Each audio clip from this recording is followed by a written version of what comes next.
तर मुख्यमंत्री देवेंद्र फडणवीस हे राजभवनाच्या दिशेने आता निघाले आहेत। थोड्याच वेळात हंगामी अध्यक्षांची निवड केली जाणार आहे। कालिदास कोळंबकर यांचं नाव त्यासाठी निश्चित झालंय, त्यामुळे हंगामी अध्यक्ष कालिदास कोळंबकर असतील, ज्यांच्या अध्यक्षतेखाली नवा आमदारांचा शपथविधी सोहळा पार पडेल। लोकप्रतिनिधी म्हणून, आमदार म्हणून, त्याचबरोबर विधानसभेचा सदस्य म्हणून शपथ घ्यावी लागते आमदारांना।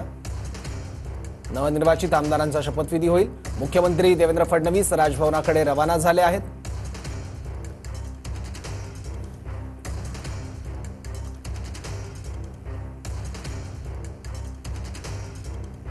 प्रतापराव पाटील चिखलीकर दिसत आहेत दृश्यांमध्ये। तर मुख्यमंत्री फडणवीस हे राजभवनाकडे रवाना झालेत। राज्यपालांकडे त्या संदर्भातलं पत्र देण्यात येईल। हंगामी अध्यक्ष म्हणून कालिदास कोळंबकर यांची निवड करण्यात आली आहे।